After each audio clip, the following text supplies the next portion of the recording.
En Radio Intereconomía, Pulso Geopolítico. Análisis sobre los nuevos desafíos mundiales. Presenta Rafa Jiménez.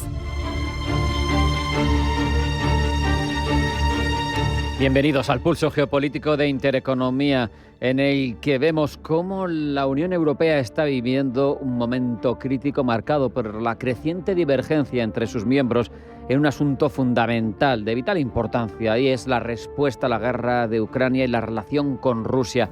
La figura de Viktor Orbán, el primer ministro húngaro, emerge como un elemento de discordia que desafía, por de pronto, la unidad de acción y en un análisis secundario los principios fundamentales sobre los que se asienta todo el proyecto europeo. Orbán se ha posicionado claramente en contra de la línea mayoritaria de la Unión Europea, la de apoyo a Ucrania y crítica a Vladimir Putin. Su negativa a respaldar las iniciativas de ayuda militar a Kiev genera una situación sin precedentes por la gravedad, donde las decisiones clave se están tomando a 26 Estados miembros. Se está excluyendo a uno de los socios de pleno derecho de la Unión Europea, a Hungría. Una dinámica que evidencia una fractura de la aparente homogeneidad del bloque y que plantea además serias dudas sobre la capacidad de la Unión Europea de mantener una postura unificada en política exterior, una de las cuestiones por las que, por ejemplo, Estados Unidos no nos toma en serio como bloque, porque sabe que al final va a poder negociar de forma bilateral con cada uno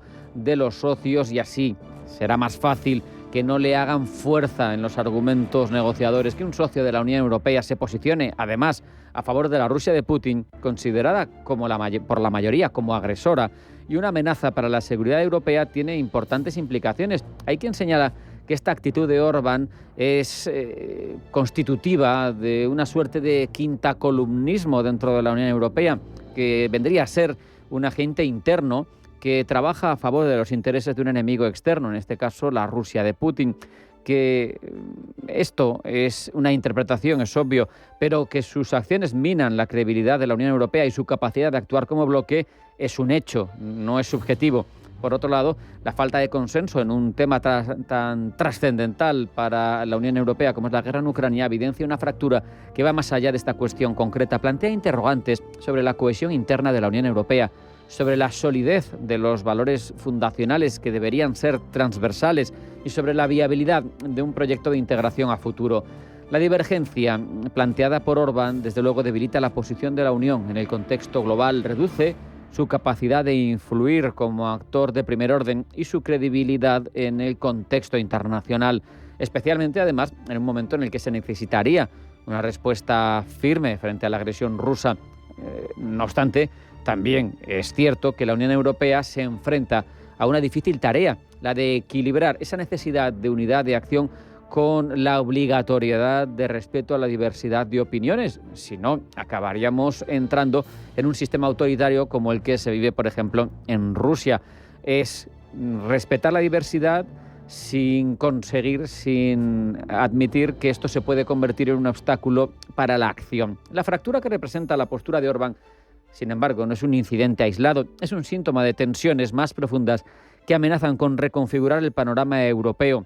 Y es que si se normaliza la práctica, como ha sucedido en esta ocasión, de avanzar excluyendo a alguno de los socios, la Unión Europea podría terminar siendo un organismo de decisiones a la carta. Una Europa a la carta erosiona la idea de unión estrecha y, sobre todo, terminaría, nos guste o no, convirtiendo la Unión Europea en un mero foro de cooperación internacional, donde las cuestiones que te gustan las suscribes y las que no te gustan las dejas pasar.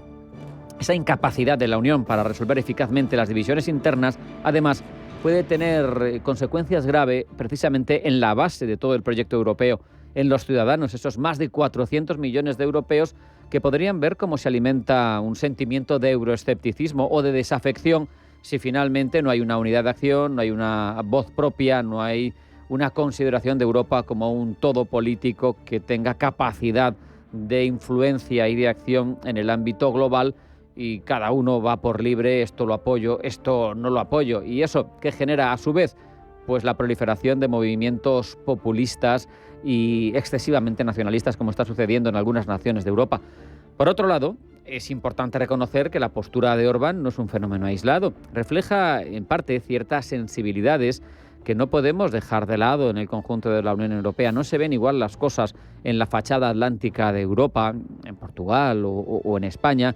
No se ven igual, digo, que en socios que han incluso formado parte del telón de acero, de ese bloque soviético, de ese pacto de Varsovia, y que por tanto pueden ser más sensibles a algunos argumentos rusos, como por ejemplo su preocupación por la seguridad en el contexto internacional. Ellos tienen una visión diferente de Rusia de la que se nos ha vendido a los países más occidentales, pero es más, no solo la visión, no solo el recuerdo de épocas pasadas, sino también incluso las necesidades prácticas de estas naciones. Es evidente que están mucho más expuestas que otras zonas de Europa a los suministros energéticos de una gran potencia en ese ámbito como es Rusia.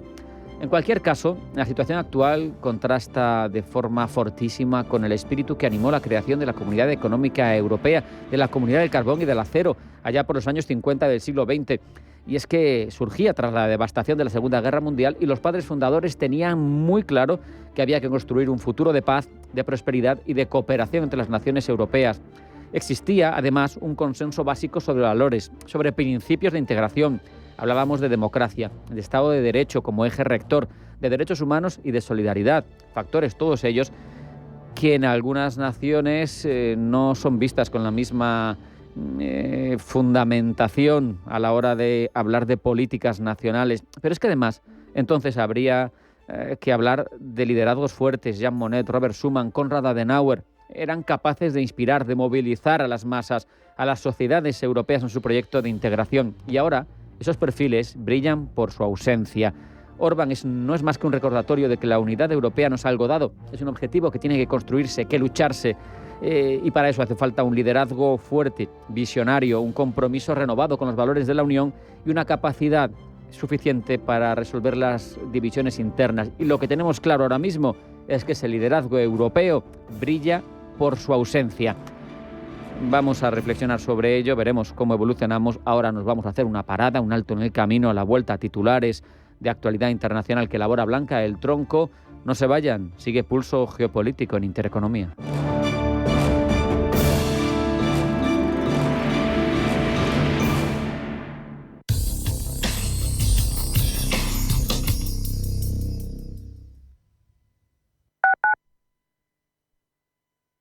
Atención inversor, únete al Club de Inversión de Grupos Eneas. Estamos especializados en la compra, reforma y venta de inmuebles y otros activos, ofreciendo rentabilidades muy atractivas. Coinvierte con nosotros. 91 639 0347. Grupos Eneas, tu aliado en la inversión. Los nuevos conceptos energéticos son ya un presente. Por ello, en Radio Intereconomía nos sumamos cada semana a I Más Verde, un programa sostenible y eficiente, productivo e innovador en el que analizamos etiquetas tan conocidas como eco, cero, bajas emisiones, descarbonización o renovables. Recíclate cada martes de 10 a 11 de la noche en Radio Intereconomía con José Luis Pichardo y descubre el futuro más verde.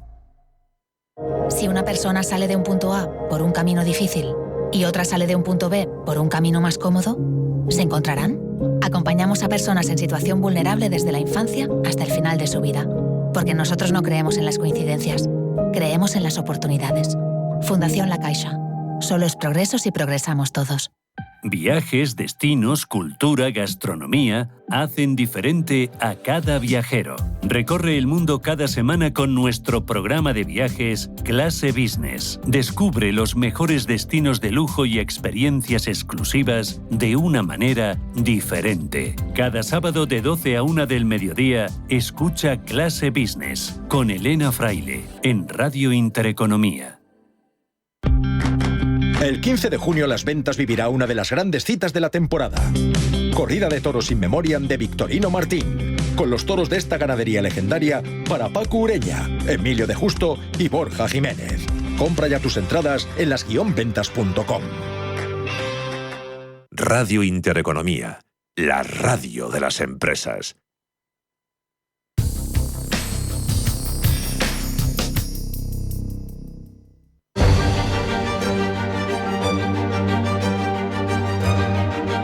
En Radio Intereconomía, Pulso Geopolítico. Presenta Rafa Jiménez.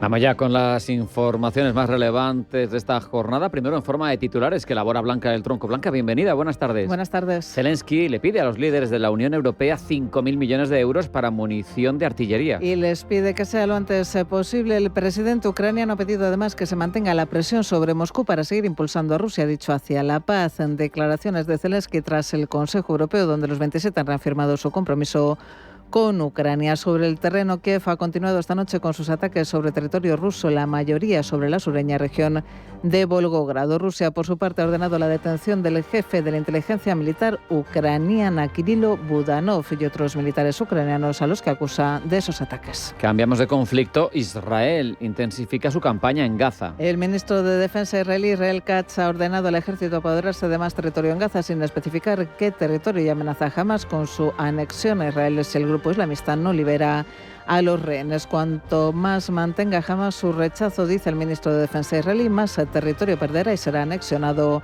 a Israel. El país hebreo además ha vuelto a interceptar esta pasada noche un misil procedente de Yemen, mientras los rebeldes hutíes yemeníes han denunciado haber sido objeto en las últimas horas de al menos 4 bombardeos por parte de Estados Unidos. De vuelta a Europa, el Senado alemán aprueba las reformas constitucionales para aumentar el gasto en defensa. Aumento del gasto ante la amenaza rusa y el giro dado por Estados Unidos, y que contempla crear un fondo de 500.000 millones de euros para financiar la modernización de las infraestructuras. En Reino Unido, el aeropuerto de Heathrow cierra por un corte de energía tras un incendio en una subestación eléctrica. Heathrow, el aeropuerto más grande de Europa y uno de los que soportan más tráfico aéreo del mundo, se mantiene cerrado desde la madrugada y lo hará durante todo el día de hoy, después de que un incendio en una subestación eléctrica haya dejado a oscuras esta infraestructura, con miles de pasajeros y cientos de vuelos varados en tierra. El ministro de Energía británico, Ed Miliband, ha descrito la situación como catastrófica.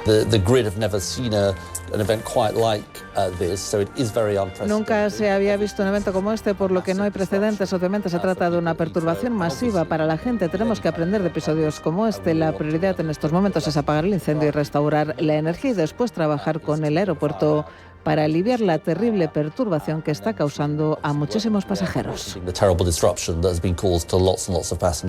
Y saltamos del Atlántico hasta Estados Unidos, porque allí la justicia examina la ley usada por Donald Trump para las deportaciones. Se trata de la Ley de Enemigos Extranjeros de 1798, y que ha sido invocada por el presidente estadounidense para acelerar las deportaciones contra miembros del grupo criminal Tren de Aragua y poder expulsarlos sin intervención judicial. En Venezuela, entre tanto, Nicolás Maduro mantiene una recolección de firmas en defensa de los migrantes venezolanos deportados a El Salvador, y reafirma que está preparado para recibir más vuelos de repatriados. Terminamos estos titulares en Extremo Oriente, porque China sube la tensión, en este caso con relación al Canal de Panamá. La decisión del gigante hongkonés C.K. Hutchison de vender al fondo estadounidense BlackRock sus puertos del Canal de Panamá ha sentado mal en Pekín, cuyos gestos sugieren que trata de frenar la operación, o al menos lanzar un aviso a navegantes para que otras empresas no sigan el mismo rumbo.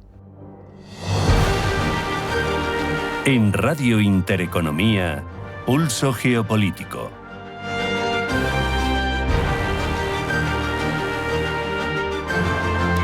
Vamos ahora a ahondar en todas estas informaciones relevantes de la actualidad, Blanca. Pasado el Consejo Europeo, donde los jefes de Estado y de Gobierno de la Unión Europea se han comprometido a acelerar las propuestas para movilizar hasta 80.000 millones de euros para impulsar el rearme en Europa, el presidente ucraniano reclama más presión y sanciones contra Rusia. Rubén Gil.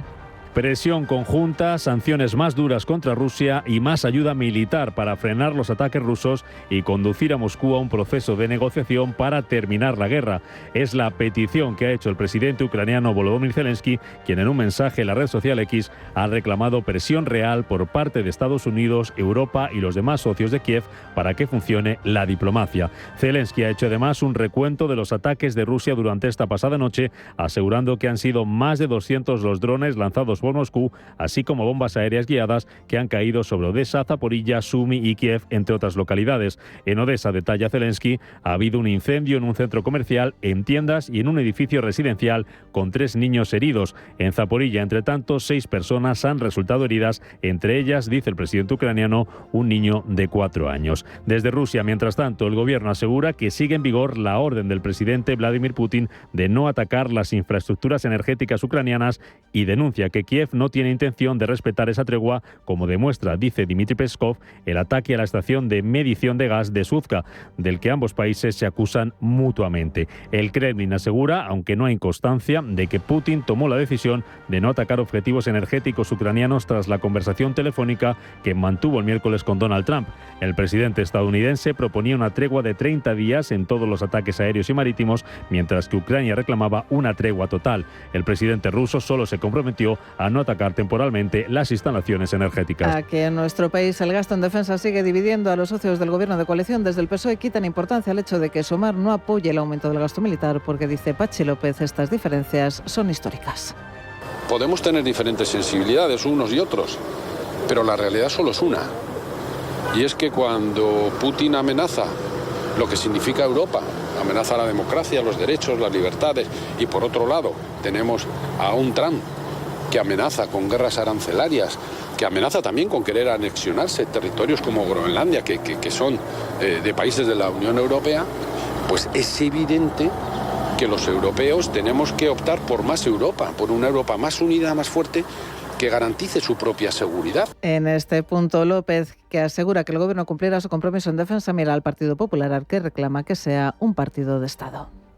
Y el gobierno tiene ese compromiso, y el gobierno asume el compromiso y va a cumplir el compromiso, que es lo importante. Lo que tendremos que ver también es qué hace el Partido Popular. Tiene que demostrar ahora si de verdad es un partido de Estado o no lo es. Desde el Partido Popular, entre tanto, califican de poco democrático que el presidente del Gobierno hurte al Congreso de los Diputados de un debate sobre el aumento del gasto en defensa. Borja Semper, portavoz del PP. Que no hurte al Congreso de los Diputados la oportunidad de debatir sobre el futuro de los españoles, que es en definitiva de lo que estamos hablando. Estamos hablando del futuro de nuestra defensa a nivel europeo, pero estamos hablando de los compromisos que vamos a adquirir al menos a 2 décadas vista. Y no es razonable, no es democrático que el presidente del Gobierno hurte de información ni a los ciudadanos, ni al principal partido de España, que es el Partido Popular, y desde luego ni mucho menos razonable y defendible que hurte de información y de un debate al Congreso de los Diputados. Y mientras en España se constatan las diferencias entre los partidos, en Alemania la Cámara Alta, órgano de representación territorial, ha aprobado las reformas constitucionales acordadas por conservadores, socialdemócratas y los verdes para permitir en el país un histórico aumento del gasto en defensa y en las inversiones en infraestructura. Los representantes de los 16 estados federados germanos han dado su visto bueno a las medidas con una mayoría superior a los 2/3 necesarios para realizar el cambio constitucional votado favorablemente el martes por la Cámara Baja del Parlamento o Bundestag. De los 69 votos repartidos entre los gobiernos de las regiones germanas, las reformas han contado con el apoyo de 53. Anke Rehlinger es la primera ministra del Estado de Sarre. Das ist ein Mega-Impuls für Deutschland. Se trata de un gran impulso para Alemania, no solo porque su magnitud puede resultar vertiginosa para algunos, ni solo porque está basado en la ley de mayor rango, es decir, la ley fundamental, sino porque creo que es una señal histórica del centro político al pueblo de Alemania y es también una señal histórica de la mayoría política alemana hacia Europa y el mundo. In Richtung Europa und der Welt. Y miramos ya a Oriente Medio, donde Israel continúa su ofensiva contra Gaza. Gemma González. Roto el alto el fuego, Israel continúa su ofensiva contra Gaza y amenaza incluso con anexionarse territorio.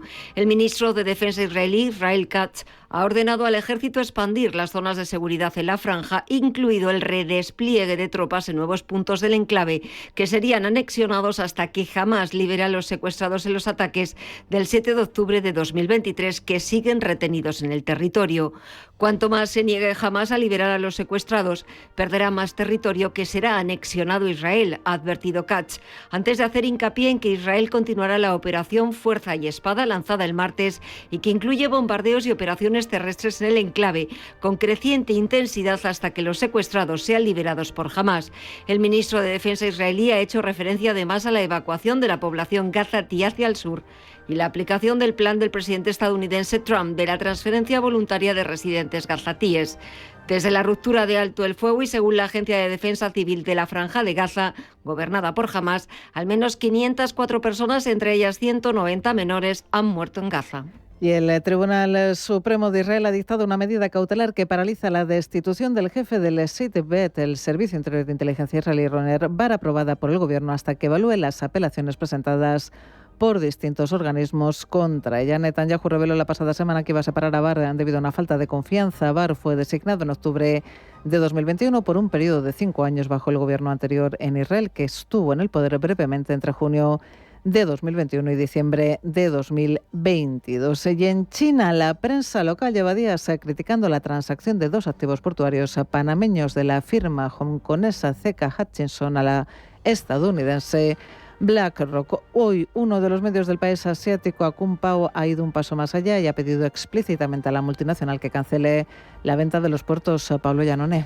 La operación de más de 21.000 millones de dólares supone la venta de 45 puertos activos en todo el mundo, pero el principal foco está puesto en Balboa, el segundo con más movimiento de contenedores del país, y el puerto de Cristóbal, el quinto en la lista. Además, al estar posicionados cada uno en un extremo del canal, otorgan una gran capacidad estratégica a su empresa propietaria, algo que no había pasado inadvertido para Donald Trump.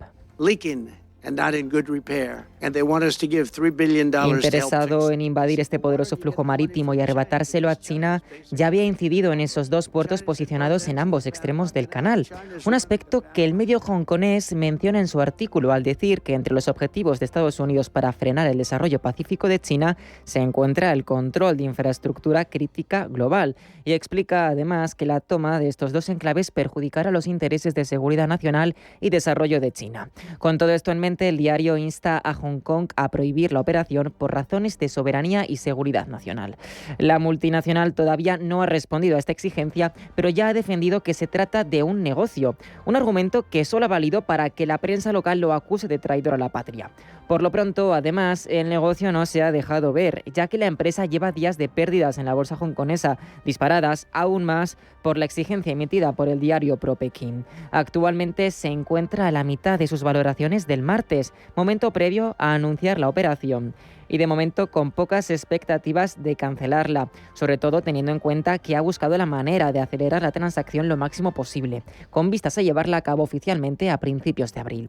Para muchos analistas, esta injerencia de Pekín en la operación apunta a un preludio de un mayor escrutinio político sobre otras importantes inversiones empresariales chinas que involucran especialmente compradores estadounidenses.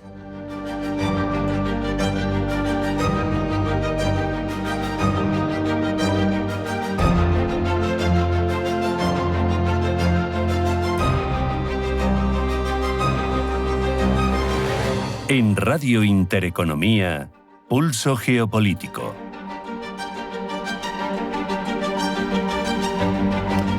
Este tramo, previo a ir con el tramo de entrevistas, está dedicado especialmente a que entendamos cómo el cuarto poder, cómo la prensa está sometida a sesgos, a intereses, a ideologías. Y para ello, ¿qué hacemos? ¿Qué hace Pablo Llanoné en cada uno de nuestros programas? Pues repasar las noticias más relevantes y cómo nos las cuentan los diferentes rotativos internacionales. Pablo, bienvenido, buenas tardes. Buenas tardes. Desde Ucrania se observan las actuaciones ocurridas ayer en el Consejo Europeo, donde Kaja Kallas no logró sacar adelante su plan de enviar 40.000 millones de euros en ayudas a Kiev para 2025, porque había desencuentros, como decimos. Pablo, repasemos el foco de los medios locales. Pues desde uno de los rotativos más alineados con Zelensky, Ukraine Inform, se habla del reafirme compromiso del Consejo Europeo de reforzar la ayuda militar a Ucrania. La alta representante de la Unión Europea dice coordinará la asistencia de los Estados miembros y otros países participantes para aumentar de forma voluntaria el suministro de proyectiles de artillería de gran calibre, misiles y otros equipos militares en el marco de la iniciativa ERA del G7. Y por su lado, Ucrania Pravda informa con algo más de detalle. Y se hace eco de que Kallas dice que si a los países de la Unión Europea les resulta difícil aprobar un paquete de ayuda anual de 40.000 millones de euros para Kiev, deberían dar entonces pequeños pasos y acordar primero 5.000 millones de euros para municiones para Ucrania. Y si nos salimos de la mirada de este país, de la mirada ucraniana, encontramos, sin embargo, titulares sobre esa división en Europa ante la cuestión de la defensa, del apoyo militar a Ucrania, una división que se ve reflejada en las distintas posturas de los medios continentales. Medios del ala conservadora como Le Figaro en Francia o The Telegraph en Reino Unido hablan de un frente fracturado ante Rusia y de que Europa está sumida en una crisis de defensa debido a los altos costes que supondría el rearme. La narrativa, Pablo, en cambio, es muy diferente desde otros medios que son más progresistas. La clave está en dónde ponen el foco y The Guardian se centra en que la Unión Europea está dispuesta a imponer más sanciones a Rusia tras la cumbre, lo que revela una muestra de unidad, algo empañada, dice The Guardian, por la negativa de Víctor Orbán a respaldar la declaración de apoyo a Ucrania, que al fin y al cabo es uno de 27. Donde nos lo esperábamos, pero bueno, lo hemos confirmado. Nos encontramos gran oportunismo geopolítico, Pablo, es en Rusia, desde donde nos llegan titulares negativos a mansalva y todo con la idea de reforzar ese sentimiento que cunde de división. Como no podía ser de otra manera y también previsible, nos fijamos en el Russia Today, medio alineado con el Kremlin, que se fija en los detalles dentro de las tensiones internas. De hecho, recoge un presunto rifirrafe entre Pedro Sánchez y Kaja Kallas. Habla de un acalorado intercambio a raíz de la propuesta de nombrar a un representante especial para las negociaciones con Ucrania. Kallas, según informes, habría rechazado la idea con visible malestar, mientras Sánchez habría defendido la necesidad de que la Unión Europea contase con un equipo negociador y un representante para participar activamente en las conversaciones sobre Ucrania. La propuesta, respaldada previamente por Finlandia y Croacia, buscaba fortalecer la diplomacia de la Unión Europea en este contexto. Quizá esto puede ser una manera por parte del medio para resaltar la debilidad de esa alta representante, Kaja Kallas, artífice del fracasado plan de enviar 40.000 millones de euros de ayuda a Ucrania, debido a su origen estonio, que contempla con más amenaza una posible invasión rusa frente a otros países, lógicamente por geografía, del suroeste europeo como España o Italia. El medio ruso, Russia Today, aprovecha además también las declaraciones de su aliado europeo, de Víctor Orbán, para dejar claro que merman la unidad y la eficacia europeas. Y es que el primer ministro húngaro ha calificado las promesas europeas a Kiev como vacías, ya que no cuentan con respaldo financiero. El medio además también quiere hacer hincapié en que la Unión Europea, Pablo, quiere desligarse de Estados Unidos en la OTAN. Las potencias militares europeas están preparando un plan que busca reemplazar el rol de Estados Unidos en la OTAN en un lapso de 5 a 10 años, según afirma Russia Today, basado en un artículo previo de Financial Times.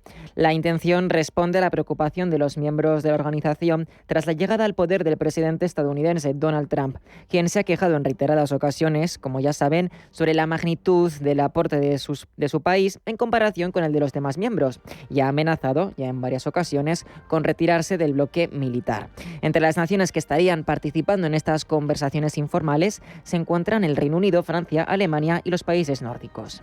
Vamos con el escrutinio geopolítico de la semana que hacemos al canciller elegido en Alemania, Friedrich Merz. Ya hemos visto posturas de Le Monde y de Russia Today cercanas entre sí, a pesar de su distanciamiento en cuanto a países donde residen ambos rotativos. Ambos piensan que Merz representa un motor para la defensa europea y aplauden, eso sí, cada uno a su manera, su proactividad a la hora de asumir el liderazgo, incluso antes de haber jurado el cargo. Hoy continuamos ese repaso en torno a Merz en las Islas Británicas con The Guardian.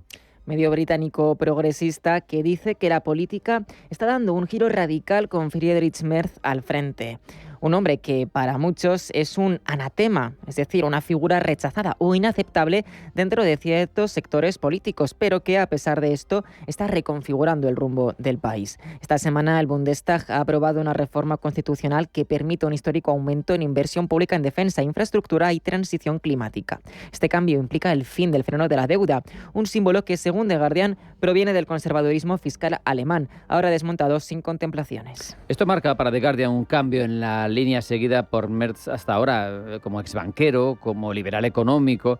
Ha dado un giro inesperado al pasado de defender un Estado más proactivo, con más peso y un rol de liderazgo para Alemania en la seguridad europea. Un cambio, señala el rotativo británico, que ha tenido un impacto inmediato en la economía, con el aumento de cotización de las acciones de empresas de defensa manufactureras, también industriales, de automovilísticas como Volkswagen, disipando además los temores sobre la desindustrialización y el auge de la AfD.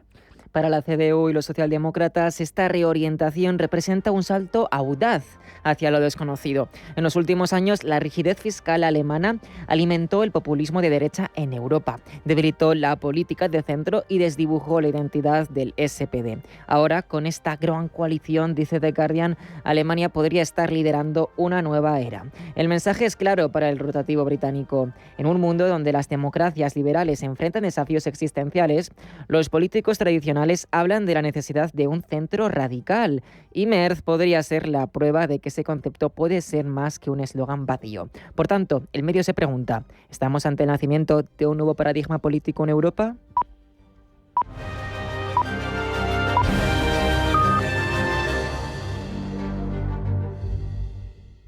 En Finaccess Value queremos ayudarte a conseguir tus objetivos financieros. Finaccess Value, gestión de patrimonios centrados en la prudencia y la gestión del riesgo. Un enfoque global y más de 20 años del grupo Finaccess nos avalan. Más información en finaccessvalue.es y en el 91 737 4114. Finaccess Value, agencia de valores, figura inscrita en CNMV con el número 301.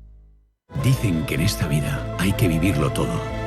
Viajar, bailar, reír y soñar. Atravesar desiertos para llegar más allá. Sentir el arte y sentirte parte. Escuchar el silencio o romper la hora a la hora que tú quieras. Aragón, el lugar para vivirlo todo. Viajes, destinos, cultura, gastronomía hacen diferente a cada viajero. Recorre el mundo cada semana con nuestro programa de viajes Clase Business. Descubre los mejores destinos de lujo y experiencias exclusivas de una manera diferente. Cada sábado de 12 a 1 del mediodía, escucha Clase Business con Elena Fraile en Radio Intereconomía. Toda la actualidad, información y análisis en tiempo real sobre banca, empresas, finanzas personales, bolsa, gestoras y fondos de inversión en intereconomía.com.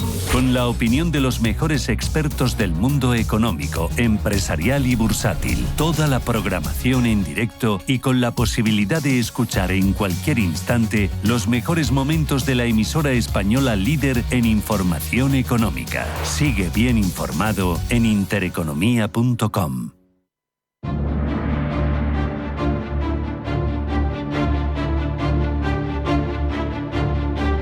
En Radio Intereconomía, Pulso Geopolítico.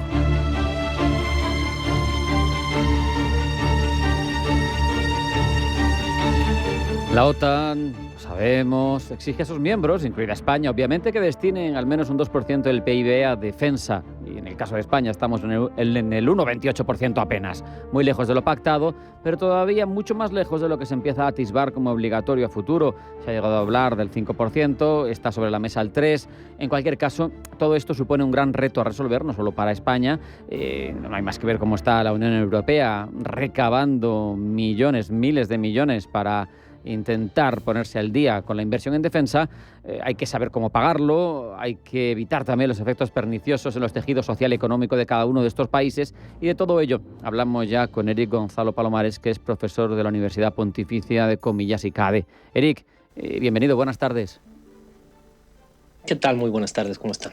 Te preguntaría, así como profesor y como docente económico, ¿de dónde crees tú que podría salir el dinero para alcanzar, vamos a ser humildes primero y poco ambiciosos, es el 2% del PIB en defensa? Mira, no sé si tus padres te decían que el dinero no crecía de los árboles. Claro. ¿No? Aquí no. Aquí hay, digamos, unas cuestiones muy concretas, ¿no? O se emite deuda, o se recaudan más impuestos, o se recorta.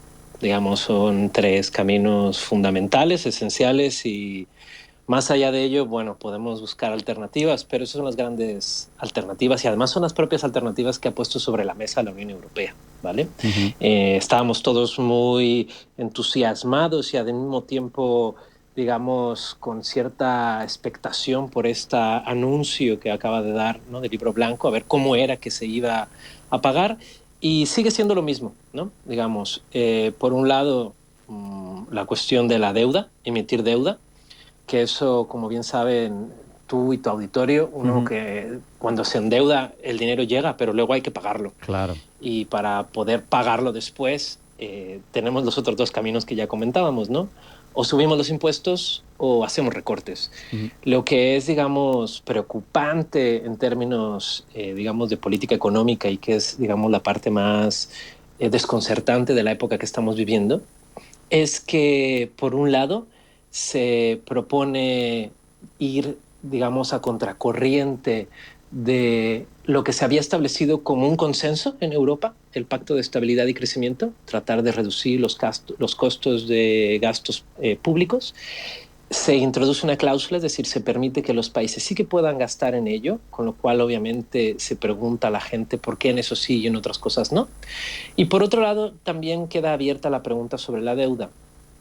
Claro. ¿Esa deuda de dónde va a venir? Hay que reconocer también, y esto ya ustedes lo comentaban ahora haciendo el repaso de los medios, ¿no?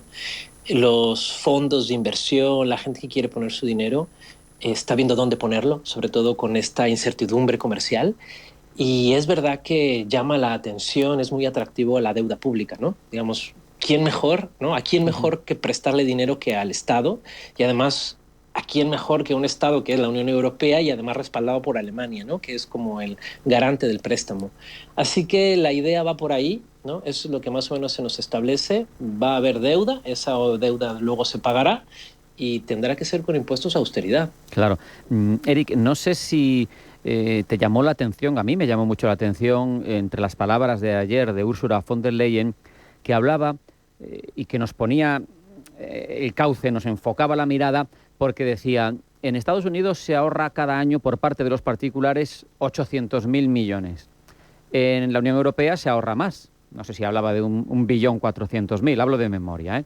Y decía, este dinero no puede estar en el aire, no puede estar en herramientas poco rentables, entonces podríamos articular una herramienta de ahorro europea en la que se daría más rentabilidad que en un depósito y a partir de ahí yo pienso, de ahí van a sacar el dinero, en este caso porque es una tercera vía, un método alternativo que es el ahorro privado, lo remunero con algo más. Por ejemplo, ahora están remunerándose los depósitos en un 2,35, con que pagaran un 2,50, mucho ahorrador podría derivar ese dinero suyo hacia allá.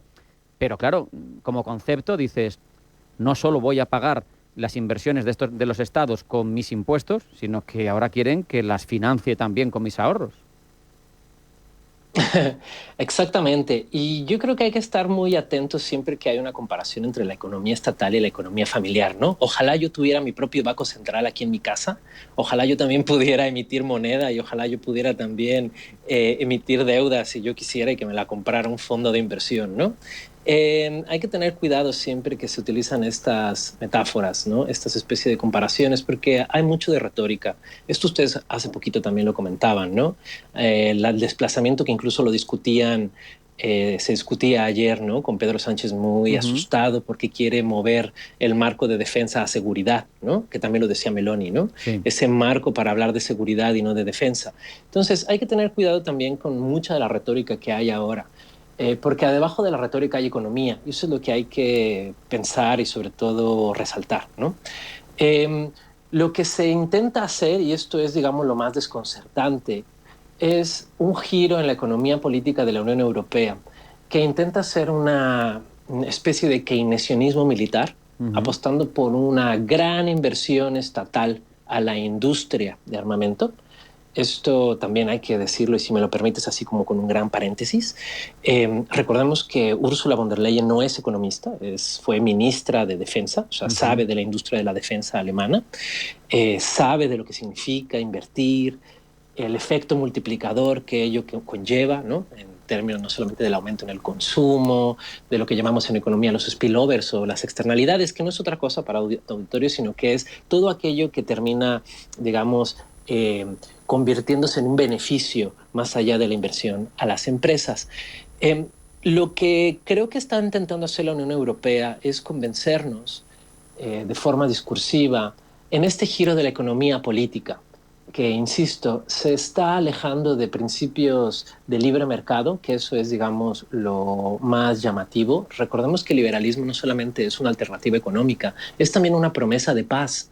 El liberalismo surge después de la Segunda Guerra Mundial y después, sobre todo, también, y a veces lo olvidamos, de la crisis del 29, como una promesa de paz. La promesa de paz era la siguiente: en vez de que tú y yo nos peleemos, en vez de que tú y yo discutamos, en vez de que tú y yo hagamos una guerra, vamos a hacernos ricos mutuamente, ¿no? Es decir, el interés económico por encima de los intereses militares o de defensa. Esto era la promesa de paz y era lo que básicamente sostuvo el proyecto europeo. Esto es lo que está cambiando. Hay que encontrarle nombre a esto, hay que argumentarlo, hay que tratar de buscarle maneras de sostenerlo, pero como hablo con mis estudiantes, que es, digamos, el momento en el que estamos viviendo, ¿no? Hay que ponerle nombre a ello. Es desconcertante ver, por un lado, que Estados Unidos, por ejemplo, que ha sido el país que más ha promovido el libre comercio, que más ha promovido los acuerdos de libre comercio, ahora está haciendo un proteccionismo, ahora está apostando por un proteccionismo. Es también desconcertante ver, por ejemplo, a la socialdemocracia aquí en España, a Pedro Sánchez hablar de un gasto público en defensa, ¿no? Es también desconcertante. Pues del mismo modo es desconcertante y es un claro síntoma del cambio de época que estamos viviendo, en el que la Unión Europea está tratando de encontrar las maneras de convencernos sin pasar por el Parlamento, que esto también ustedes lo mencionaron un poco en el programa, porque no solo pasa en España, también tendría que pasar por el Parlamento Europeo, tratar de evitar pasar por el Parlamento Europeo y hacer una discusión política, democrática, a través de los representantes electos, porque recordemos que nadie de la Comisión Europea es electo, nadie votó por Ursula von der Leyen, es, digamos, un acuerdo de los bloques. En vez de pasar por un debate público, lo que se intenta hacer es un convencimiento. Y como bien ha señalado, no es más que retórica creer que, ¿no?, digamos, los ahorros privados van a terminar pagando el gasto en defensa. Se nos va yendo el tiempo, es muy interesante lo que estamos charlando, en mi opinión, Eric, pero te voy a coger al vuelo uno de los argumentos con los que has contextualizado la evolución de la Unión Europea y te voy a hacer una pregunta para que te mojes. Por un lado, es cierto que el sistema era liberal, pero también es cierto que no era liberal a la estadounidense, que era un capitalismo social de mercado que tenía unos matices que no ha habido al otro lado del Atlántico tradicionalmente. Ha habido un estado del bienestar que yo te pregunto, como economista, si eres tan fatalista como algunos que dicen ante esta coyuntura, igual es que no nos lo podemos permitir. Para poder defendernos, ¿vamos a tener que renunciar al estado del bienestar, a ese capitalismo social de mercado?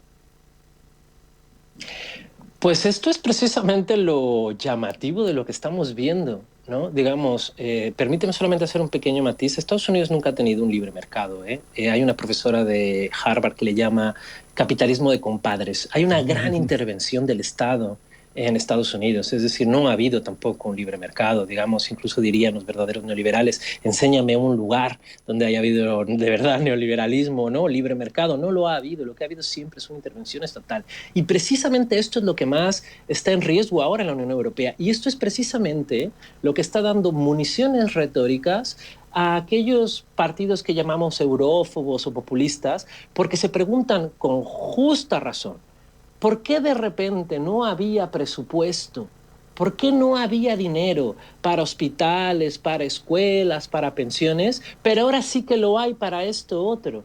Es decir, precisamente lo grave de esto, la fatalidad de esto, y es algo que no va a poder sostener en un futuro la Unión Europea. Y recordemos que vamos a armar a la Alemania o la Francia, que después va a estar Le Pen gobernando Francia, lo más probable. En Alemania va a estar gobernando muy probablemente Alternativa para Alemania. Estos partidos son los que precisamente se están preguntando esto, porque sí que hay dinero, porque ahí está.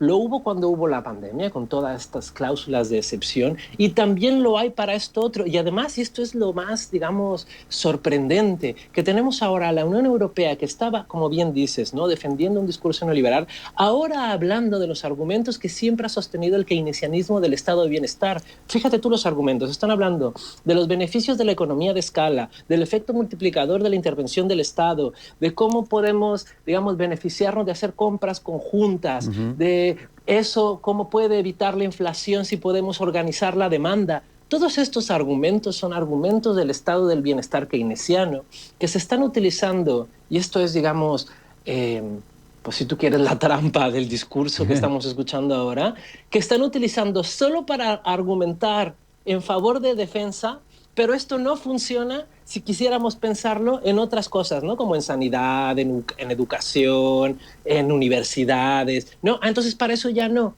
Esto es, digamos, la contradicción que está ahí y no van a poder salir de ella. Entonces, Eric, ¿cómo crees que va a evolucionar todo esto? Porque el compromiso previo está, ¿no? Vamos a poner todos estos miles de millones. ¿Qué va a pasar? Pues esto precisamente es lo dramático de la situación, ¿no? Porque además no está bajo votación, ¿no? No hay manera de poder decir que no. No nos han preguntado, no nos preguntan aquí en España, no preguntan en ningún país europeo. Parece que da igual lo que pensemos, da igual lo que ahora mismo discutamos, da igual lo que tu auditorio ahora mismo piense, da igual. Ya parece ser que no solamente lo van a hacer, sino que lo están haciendo, ¿no? Ya eso está pasando en Bruselas. Y esto solamente va a dar argumentos para los partidos políticos que tanto critican esa élite en Bruselas que no pone atención, no nos hace caso. Con esa reflexión nos vamos a quedar. Eric Gonzalo Palomares, profesor de ICADE, muchas gracias. Un abrazo y hasta la próxima. Gracias a ustedes. Encantado.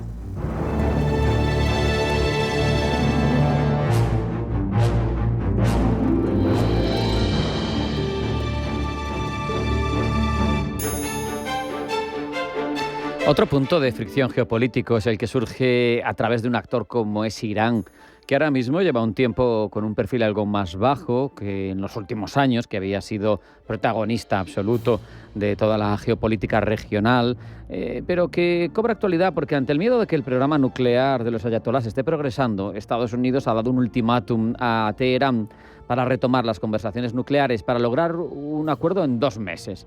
Claro, nos preguntamos, ¿qué implicaciones tiene esta advertencia?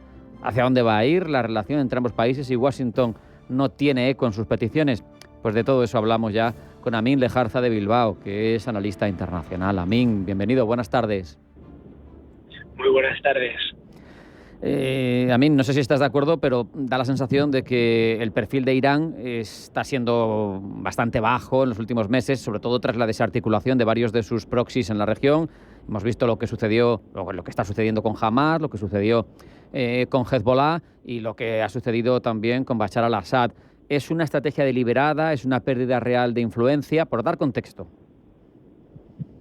Pues sí, en primera instancia hay que entender efectivamente de un nivel más micro y sobre todo de factores que al final a Irán le afectan de manera directa a nivel regional hasta un nivel más macro. Quiero decirte, tú mismo lo indicabas, ha perdido Hamas, está completamente en un momento de vacas flacas. Hezbollah, tanto en Siria ya no está, y luego en Líbano no está pasando por su mejor momento.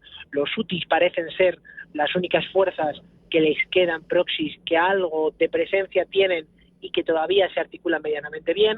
Han perdido a Bashar al-Assad como gran elemento de geoestrategia en la región, siendo Siria un país que conecta varios puntos calientes, pero también de interés para ya sea el tráfico de recursos naturales, pero el tráfico de armas u otras muchas cuestiones que a Irán le venían bien. Y luego hay que tener en cuenta, a un nivel más macro, ya sin hablar de, o entrar a hablar de Rusia, o hablar, por ejemplo, de los BRICS y este punto de Irán dentro de los BRICS y estas nuevas relaciones entre Irán y Arabia Saudí, sino yendo a un nivel más macro, en el programa nuclear que indicabas, por ejemplo, el intento de Estados Unidos en estos primeros 100 días, que parece que nadie quiere mencionar la importancia de los primeros 100 días por parte de Estados Unidos y la relevancia que para ellos tiene cerrar acuerdos y cerrar grandes hitos en política exterior. Irán quiere ser uno de ellos, Ucrania querían que fuese el otro y no están consiguiendo ninguno de los dos, aunque Irán es la opción B a un programa de política exterior estadounidense que aún todavía tiene algunos problemas en En sus logros, quizá, o en sus ejecuciones. Sí, en sus ejecuciones. Te quería preguntar precisamente, quería ahondar, Amin, en esa amenaza o esa advertencia, ¿no? Donald Trump ha dado a Irán ese plazo, 2 meses, para negociar un nuevo acuerdo nuclear. No tienes bola de cristal, eso vaya por delante, pero ¿qué posibilidades reales crees, habiendo tenido una primera legislatura de Trump en la que Trump fue muy duro con Teherán, pues que los ayatolás acepten sentarse a negociar ese nuevo acuerdo nuclear? En estos momentos es francamente muy complicado. O sea, hablamos una vez más de la caída de Bashar al-Assad, del principal socio geoestratégico para la región, fuerte de Irán, sobre todo para poder articularse. Tenemos que hablar entonces también de Israel para todo, puesto que se sabe claramente que en Irán uno de los grandes objetivos es derrotar o ser el gran líder, el gran Estado que pueda combatirle a Israel, al final el desarrollo y el enriquecimiento de uranio para desarrollar una bomba atómica sería la única manera disuasoria, pero también de poder plantar cara a los israelíes. Y luego tenemos que tener en cuenta que Irán vive un momento de transición, sobre todo, y aunque todavía suene a algo muy alejado en el tiempo, pero desde el asesinato de Qasem Soleimani, ¿de acuerdo?, uno de los grandes militares y uno de los grandes líderes también del país, hasta la actualidad en el que Israel se está viendo con unos altos del Golán que controla, con una franja de Gaza a la que está destrozando cada día con nuevos ataques y no respetando los altos del fuego, y hasta pudiendo permitirse el lujo de que salga un vídeo con IA, ¿no?, y se desmoralice o se desnaturalice este conflicto también humano y no solo y no solo armamentístico y no solo en el combate, que esto que provoca una batalla de narrativas que Irán está perdiendo porque vive una transición de no tener líderes fuertes, claro, con los cuales poder implantar un discurso. De hecho, tanto es así, Amin, que tenemos a un Ali Khamenei que está a puntito de entrar en los 90 años y que no parece que sea fácil una transición, porque tiene una oficina amplia, tiene todos esos guardianes de la revolución, muchas personas que manejan un segundo nivel de influencia, pero ningún líder claro, ningún heredero claro. Yo te preguntaría si dentro de Irán podríamos considerar la posibilidad de que haya una facción algo más pragmática, que encuentre puntos de contacto, pues por ejemplo con potencias como Estados Unidos a la hora de renunciar a programas nucleares o a la hora de garantizar que no va a hacer ciertos ataques, o la postura es monolítica, porque sabemos que en otras ocasiones sí que ha habido líderes que eran algo más moderados dentro del perfil que tiene un régimen teocrático como el de los ayatolás, que sabemos que es muy claro. Es complicado porque hay que entender que Irán, aun siendo un país de mayoría musulmana chií, ¿de acuerdo?, es un país que tiene demasiadas etnias, pero al final algo que ha conseguido Irán, al igual que otros estados, podríamos hablar en este caso de Turquía como un ejemplo, sería el tema de la identidad persa, ¿no? Entonces, bajo ese modelo teocrático que ya comentabas, bajo esas otras fuerzas moderadas que sí han estado en otros momentos a la hora de sentir que era necesario, ¿no?, ese pragmatismo de no generar un conflicto directo con Estados Unidos.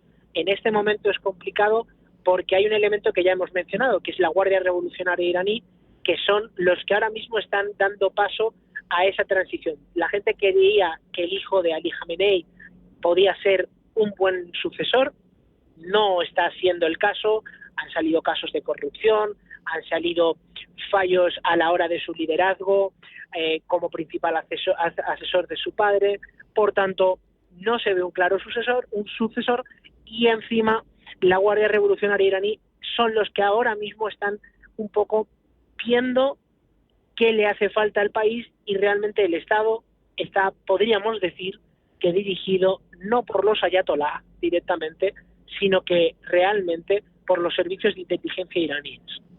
Yo tú analizas este tipo de circunstancias por tu profesión en otros países. El escenario que me has dibujado, para mí, desde mi conocimiento, auguraría, en principio, una caída o una difícil sucesión en el régimen, porque cuando no hay figuras fuertes en regímenes que se basan tanto en la autoridad, cuando quien controla es un organismo de varios miles de personas, se garantiza que al final, cuando la sucesión se produzca, lo que va a haber es una lucha de poder, claramente. Yo no sé cómo lo ves, no sé si me entiendes por dónde va el razonamiento. Me parece que si hubiera un heredero fuerte, sería más fácil considerar que se va a prolongar, dentro de nada cumple 50 años el régimen de los ayatolás, desde el 79, y seguro que es una época, un momento importante, ¿no?, para todo este régimen teocrático, pero al no haber una alternativa fuerte de los ayatolás, ¿qué puede pasar? Se va a disgregar el poder. No lo creo. Creo que para entonces es justamente a donde quería, tú mismo me has conducido a por donde quería ir también yo, es no existe esa figura fuerte, pero tenemos que esperar todavía un poco para que esa figura fuerte nos la presenten. Es decir, que nosotros no la veamos no quiere decir que no la estén construyendo, que es verdad que sin que la gente la conozca es muy complicado por la concepción que tenemos de país democrático, occidental, donde necesitamos un tiempo para acostumbrarnos a esa persona, para conocerla, para saber qué piensa. Aquí, como te decía anteriormente, hay una identidad persa que ayuda mucho a entender que si este nuevo perfil que entra es alguien que está apoyado por los ayatolás, que de eso ya se ocupará la Guardia Revolucionaria iraní, si es alguien que está apoyado por distintos sectores empresariales, que de eso ya sí que lo controla directamente la Guardia Revolucionaria iraní, etcétera, etcétera, y mantiene ese discurso que a día de hoy tiene Jamenei, con una religión evidentemente como punta de lanza, no necesitas relativamente mucho más que alguien que sepa hablar bien, ¿no? Parece muy simplón, lo cual no es, pero al final es esa característica con la que cuenta un país con una fuerte identidad. Tú no necesitas a alguien que haya construido en base a varios años o meses. Necesitas a alguien que simplemente coja el relevo bajo los preceptos en los cuales ya se basa el propio Estado en sí mismo. Y en ese sentido, probablemente esa figura nos la vayan a presentar de aquí a un par de... No te diría estos 2 meses que se les ha dado, porque todavía hace falta ver cómo Irán, después de todos estos grandes cambios en la región, funciona y los acepta su nuevo rol y su nueva posición, pero se tiene que reconstruir y tiene que rehacerse. Y el que Hezbollah, Hamas, Siria, todos estos grupos proxies o estados aliados ahora estén más debilitados, no va a hacer que evidentemente Irán se rinda o... Se nos ha ido la conexión con Amin, pero no es un drama porque íbamos a despedirlo ya. Se nos va quedando el tiempo, se nos va acabando, así que con esa reflexión que apuntaba, que en breve, en un tiempo, iremos conociendo al sucesor previsto de Ali Jamenei, recuerden, líder supremo de la revolución iraní y ya un octogenario con la década de los 80 años bien entrada. Por lo tanto, esa reflexión es la que nos queda. En principio, y según Amin, esto va a producirse en un tiempo no muy lejano. La verdad es que hay mucha lucha de poder dentro de ese régimen y, por lo tanto, es un asunto apasionante porque condiciona la geopolítica de Oriente Medio. No hay tiempo para más. Hemos llegado hasta el final de esta edición de Pulso Geopolítico en Intereconomía. Sean felices, aprovechen su tiempo libre y vuelvan, porque Pulso Geopolítico así lo va a hacer. Siempre vamos a darles más.